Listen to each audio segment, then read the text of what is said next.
Hey, y'all, Craig. Yeah, I've been thinking about forced perspective.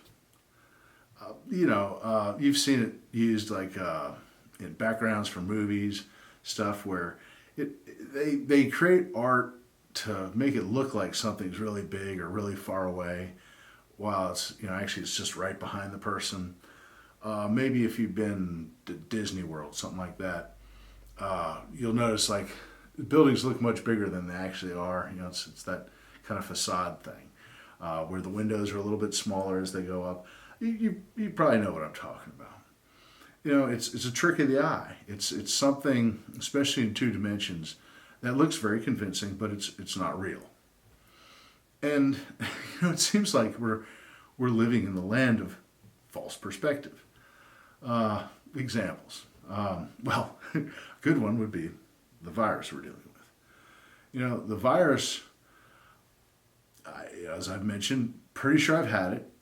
What do you mean, pretty sure? Well, my family, we've been sick twice. We were sick early 2000 in March with the strangest flu symptoms I've ever had, and they matched exactly the symptoms they suggest for COVID 19. And it was at a time where it was hitting our part of the country really hard. But it's before there was testing, stuff like that. So I knew I was sick. There was no test for it. There was no interest in something like that at that time. So we just assumed, well, we had it.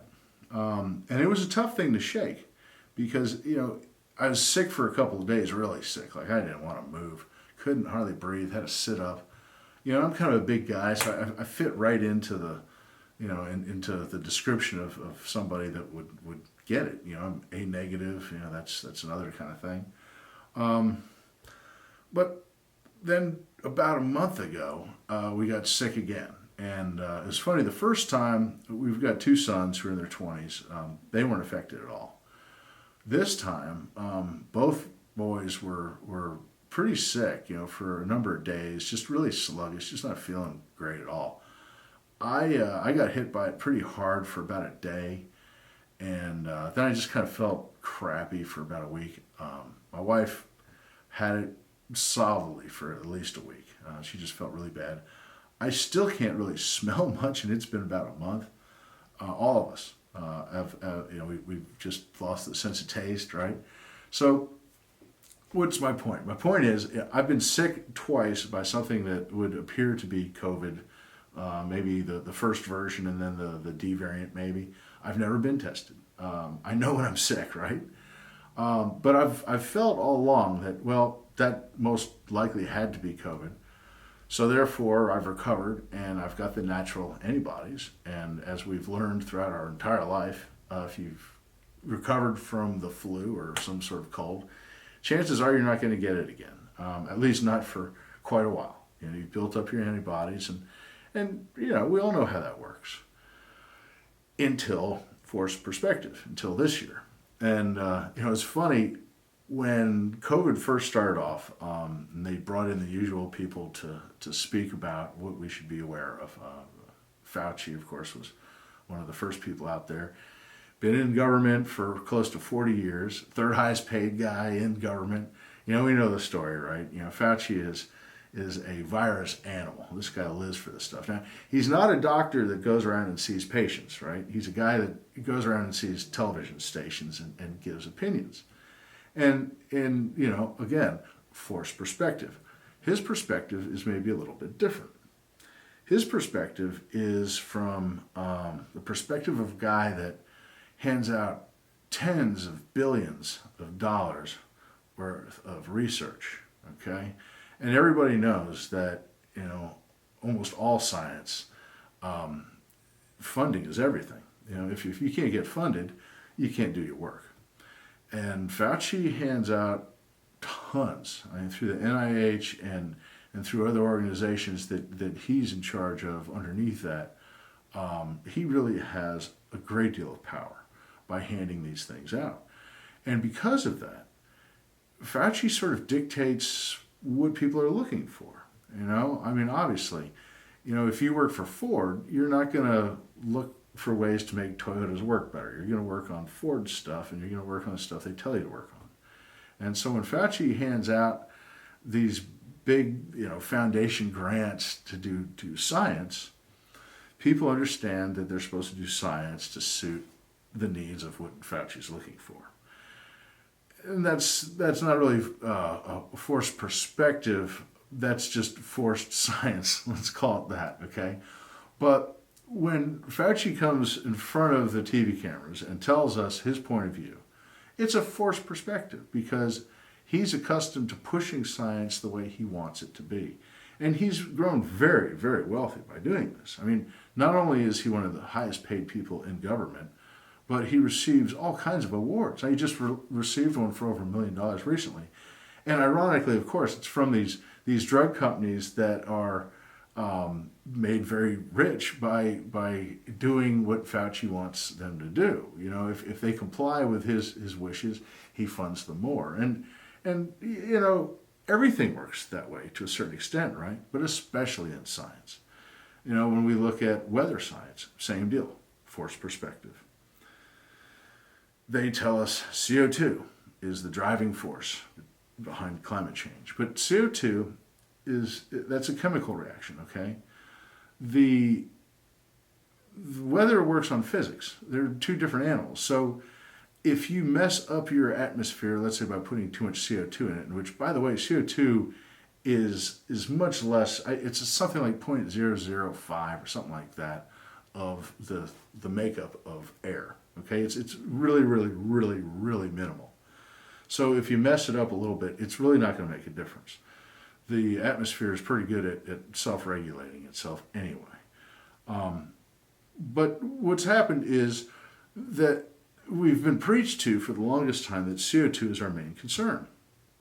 And certainly it's not a good thing. If you've got too much CO2 in the atmosphere and you live in, let's say, one of those cities that's kind of in a valley and it really builds up, you can really see the haze as it builds up. I used to live in Colorado, and I remember driving into Denver several times in the middle of the day where you had to turn on the lights, just so that everyone could see each other. It was that dim. Ironically, of course, the thing that used to do sort of the same thing but on a much more global scale would be volcanoes. We actually haven't had much volcanic activity in the last several decades, unusually low volcanic activity. So that's expected to actually pick up again. And when that happens, it releases not only CO2, but all kinds of ash into the atmosphere.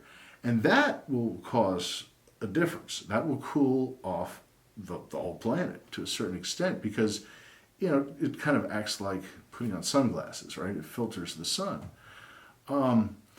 So maybe that's where they got the idea of the CO2 thing. I'm not sure. I really believe it's more of a money grab. It's like, well, here's a tangible thing that we can figure out how to tax a little bit more. We're going to tax people to use gasoline, which of course is absurd. Right? We rely on fossil fuels for so many things, not just gasoline, but plastics and all kinds of different chemicals.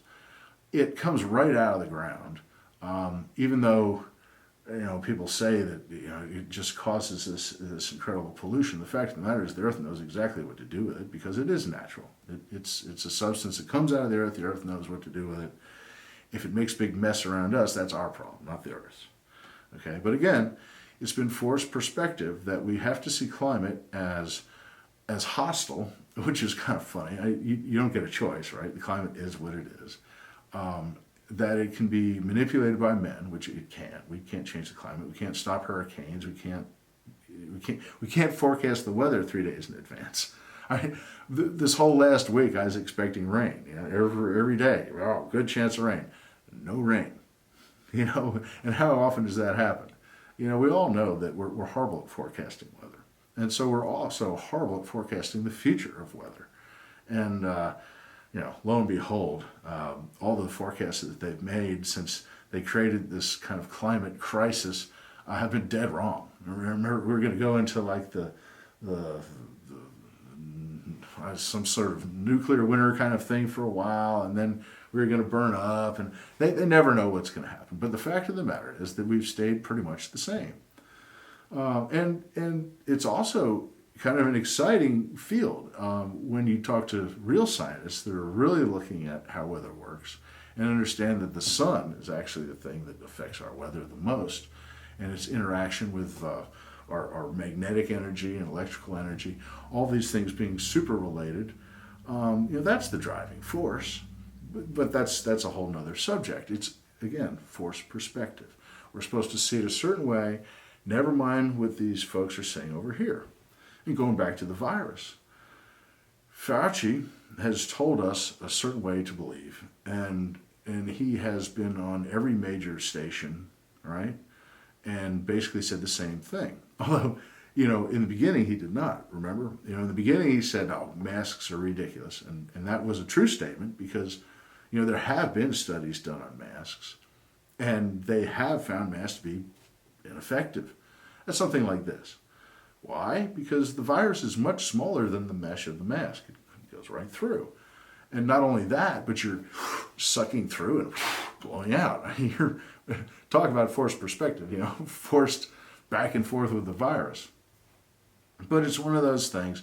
Early on, Fauci said, no, never mind the mask. And then all of a sudden he's telling everybody, oh, you got to wear the mask. What are you talking about? What backs that up? Where's your science? Right? Listen to the science. They haven't shown us the science. They've shown us scientists who are that forced perspective thing, right? They're kind of forced to comply with the thing that gives them the money to earn a living. So, again, as we look at the vaccine itself, not just the mask, but, how to deal with the vaccine. You remember early on, we had that Professor Ferguson that was telling us that, we should expect 2 million people to die in the United States and 500,000 people to die in the UK.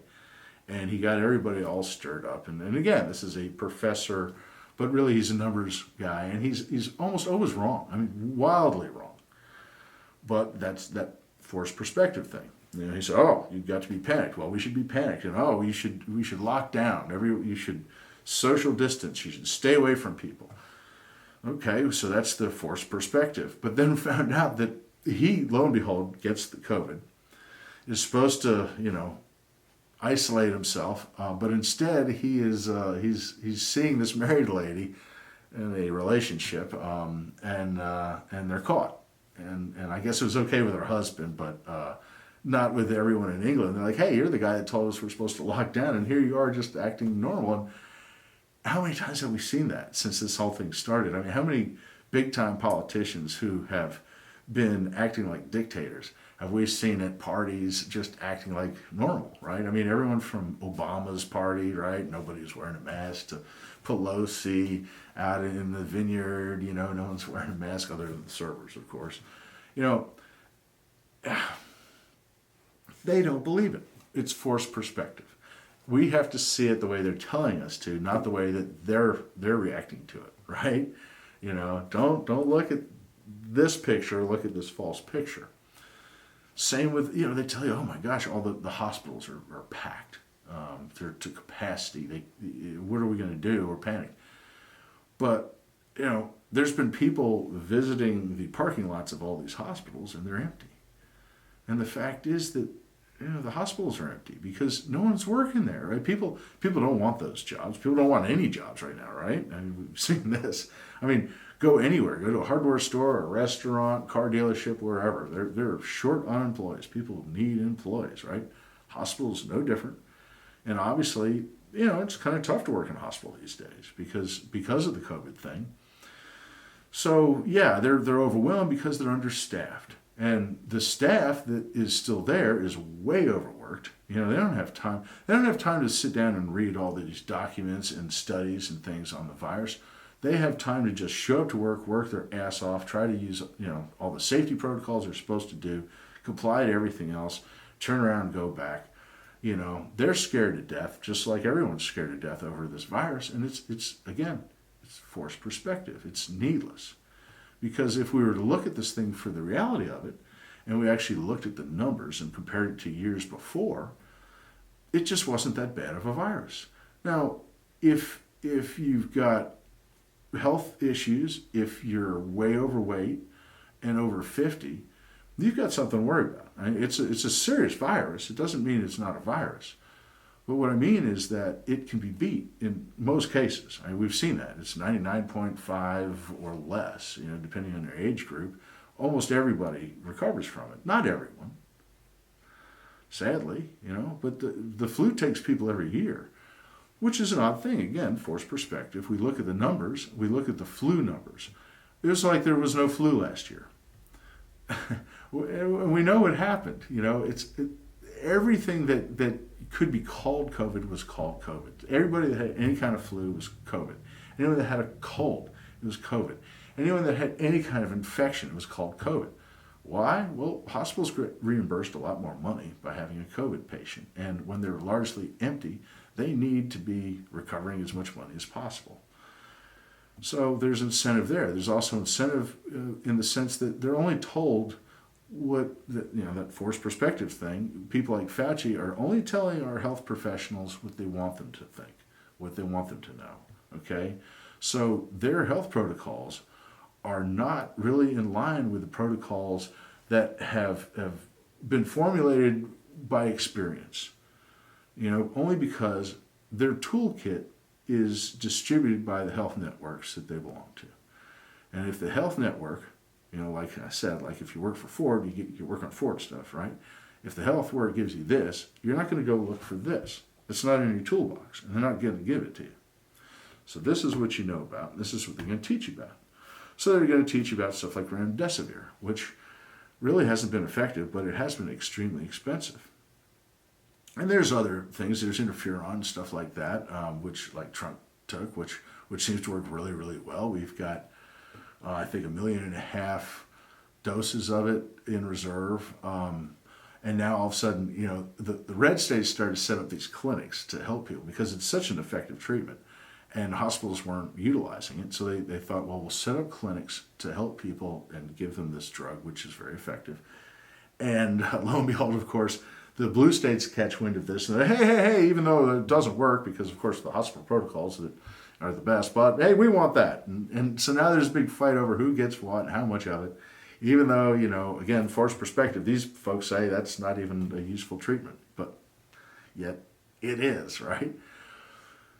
It's this forced perspective. Look at it our way, and don't look, from a different angle where you're going to see that we've kind of faked this thing. Because, most viruses, like Trump pointed out, over the summer, this virus is probably going to fade out on its own, and it really did. But because we were hitting everybody with this vaccine that came along very, very quickly, it seems that maybe we've kind of forced this thing to mutate a little more quickly. So again, we've got people taking the vaccine. Maybe the way the vaccine's supposed to work is it's different than vaccines of the past. Okay, where we build up antibodies by having this dead version of the disease in us. Instead, this changes genetically. It creates a sort of a way of dealing with the spike proteins that is novel. It's a different way than we've ever done viruses before. And so we don't know a whole lot about it. It's been around for, I don't know, since the early 2000s. They've been playing around with this. They've had it ready. It's sort of like, it's kind of like that base paint color, let's say. When they mix paint, they start with kind of this weird white color, and then they add all the other pigments to it and mix it up, and that's your base color. That's kind of what this vaccine is. There's a base, and then they modify it to suit the virus that they're going after. And so this was the first time they've been able to really jump on top of and do this. And they're ready to do it. They've been talking about this for a long time. But it's never really been tested. And it hasn't been this time either. What we found out is they said, well, they approved it for emergency use. Which was interesting because, of course, they wouldn't approve it until after the election, right? Because they couldn't let Trump have that victory. So they approved it for emergency use. And then eventually, not too long ago, they just approved it altogether. Said, yep, it's passed the test and it's approved. Oh, great.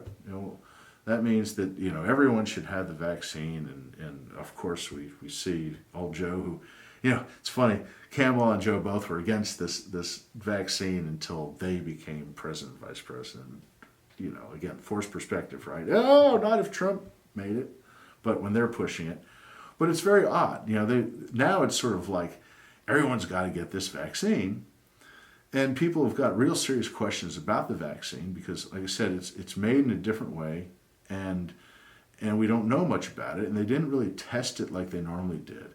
And then when they approved it for emergency use, that created sort of a special circumstance where they don't have the fear of people coming after them legally. It gives them special protections to create a vaccine, put it out there, produce it, and you can't turn around and sue them because it's emergency use. Well, here's an interesting thing. Because the way the legalese is sort of put together, you can give people an emergency use vaccine that hasn't been thoroughly tested or approved if there are no inexpensive and effective treatments for a virus. You get what I'm saying? In other words, you can forget about your legal repercussions and all that and put out this experimental vaccine because there's nothing out there inexpensive and effective at treating this virus. So we have no other option. We have to use this vaccine. But that's not true. Again, forced perspective, right? Because this is what we know. We know that there are several inexpensive treatments that are extremely effective, right? We heard the oxyhydrochloroquine, or is that right? Or the ivermectin. There's inhalers, steroids, and stuff like that. There's a number of different things, and then there's just your basic D3 and zinc and C and all the stuff that we always know you should take during flu season. But there really have been very effective treatments of this virus. And you've probably heard of them. Most people have. The president spoke of one or two of them, President Trump. But everyone knows that, like on Facebook or YouTube, and if you mention any of this stuff, they flag you, or you might get censored. Lord knows I certainly have been a number of times. Why? This stuff works. It had such a profound effect in some countries that it just basically eradicated COVID. Why? But we know why, right? Because they can't stick you with this virus that's experimental if there's a cheap, effective treatment. Now, here's another thing that just blew my mind. They came out and said, okay, we have now fully approved this vaccine. But the vaccine they fully approved has been given a brand name. The experimental vaccine that everyone's taking right now doesn't actually have a brand name. The brand name vaccine is, for all intents and purposes, the same thing, I guess, chemically. But that's not what they're producing. They're going to use up all of the old experimental vaccine, that doesn't have legal penalties. Until that's gone, then they'll start making this other one that has a brand name, and that's the one that's approved. So in other words, the vaccine they're giving everyone is still the same old vaccine that's experimental that isn't approved. Even though the approved one will most likely, maybe, probably be the same thing. But that's not what they're telling you. Again, forced perspective. See it our way, not this way. It's you can probably think of a bunch of different examples of this, especially right now. Okay, consider Afghanistan, right? Forced perspective. We knew that Trump intended to get us out of there, and he talked about it throughout his presidency and beforehand. He really wanted out.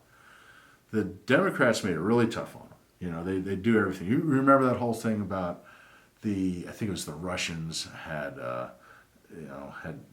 like a bounty on the head of Americans, and if you kill an American, we'll pay off these Taliban guys or something.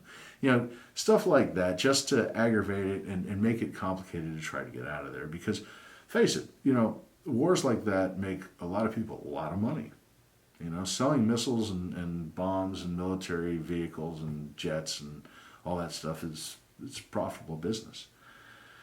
So, people didn't really want to get out of there. The Middle East is a very complicated area. There's all kinds of commerce done that's hidden. Okay, so, we all know about, poppies and all that stuff in Afghanistan. But there's all kinds of drug trade. There's human slavery. There's everything. But, there's even a lot of software development stuff over there. It's just crazy. It's kind of a lawless land. And so people who have bad intent take advantage of lawless lands like that. As we know, we've certainly dealt with, 9/11 was an example of what can happen in lawless lands and groups that are allowed to just sort of grow and go as crazy as they want. The Taliban going to be a huge problem. It's all Sharia law.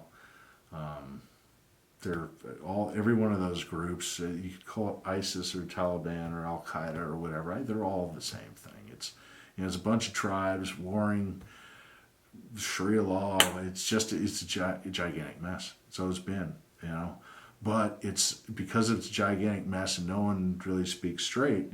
A lot of money can be spent and spread around in such ways that are very, very creative. And again, false perspective. We're told one story, we're there to do this, stop the spread of terrorism or whatever, but these other guys are really more motivated by selling bombs and cultivating poppies. Who knows what it is. But forced perspective is what we got these days. And so we got one last thing to really consider, and of course that's the election.